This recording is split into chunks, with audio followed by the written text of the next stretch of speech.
Hi friends, चला आज आपण बनवणार आहे पालक पास्ता. तर पालक पास्त्यासाठी मी मिक्सरमध्ये पालक टाकली आहे, त्याच्यात मिरची, लसूण आणि थोडंसं अद्रक, टमॅटो एक त्याच्यामध्येच टाकून घेतलं आहे. आणि आता त्याला मस्त मी थोडंसं मीठ पण टाकून घेतलं होतं त्याच्यामध्ये. आता त्याची छानशी मी पेस्ट करून घेत आहे. हे बघा तुम्हाला दिसत आहे, सगळं मी याच्यात मिरची सगळं अगोदरच टाकून घेतलेलं होतं. तर पास्ता आपला शिजून म्हणजे बॉईल होऊन तयार आहे बघा. शिजून घेतला होता मी आधी पास्ता. आता कढई ठेवली, तेल टाकायचं,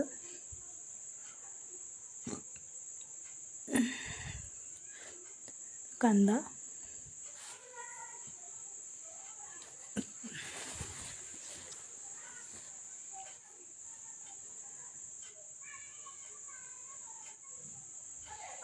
थोडंसं हळदी पावडर, मिरची पावडर, नमक, मसाला आणि तेलामध्येच आपला पास्ता मसाला टाकून घ्यायचा. त्याच्यानंतर पालक टाकायची आणि नंतर मस्त आपण जी फोडणी दिली आहे त्याच्यामध्ये पालक छानशी होऊ द्यायची, मस्त लाल होईस्तोपर्यंत फिरवत राहायची.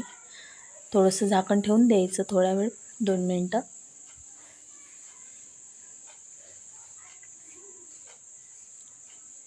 बघा किती छान दिसतं आहे.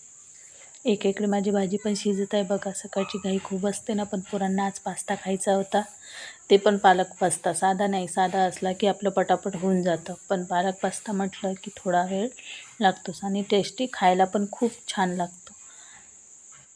आणि मुलं पण तसं म्हणजे पालक खात नाहीत. आपण याच्यातून आपण त्यांना पालक खाऊ घालू शकतो. म्हणजे छान रेसिपी आहे, एकदा तुम्ही नक्की करून बघा.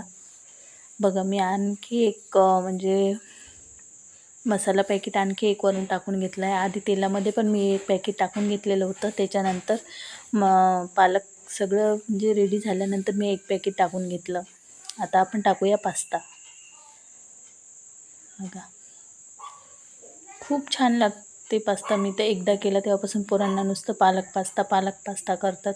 त्यांच्यासाठी मला सकाळी म्हणजे बनवून द्यावंच लागतं त्यांना. सकाळची घाई असतात कारण पोरांची स्कूल असते, सगळं जेवण पण बनवायचं असतं. त्या टायमाला मग सकाळीच तरी मी त्यांना देते बनवून. मुलं खूप आवडीनं खातात आणि पौष्टिक पण. खूप मुलं कंटाळा करतात पालक खायला, नाही त्याला दिसली पण आज जर आपण असं जर पेस्ट करून घेतली आणि मुलांना दिसणार पण नाही बघा. पालक टाकली असं माहिती नाही पडत, पण त्याची टेस्ट वेगळीच येते ते पास्त्याची. तुम्ही खाल्ला आहे का कधी पास्ता? पालक पास्ता तुम्ही कधी खाल्ला असेल तर मला नक्की सांगा. मी तर पहिल्यांदा म्हणजे बनवला होता तेव्हा खूप छान झाला होता माझा. तेव्हापासून मी बनवते.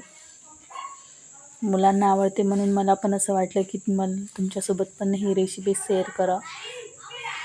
कसा वाटला नक्की सांगा मला. आणि तुम्ही एकदा नक्की करून बघा, तुमच्या मुलांना आवडतं.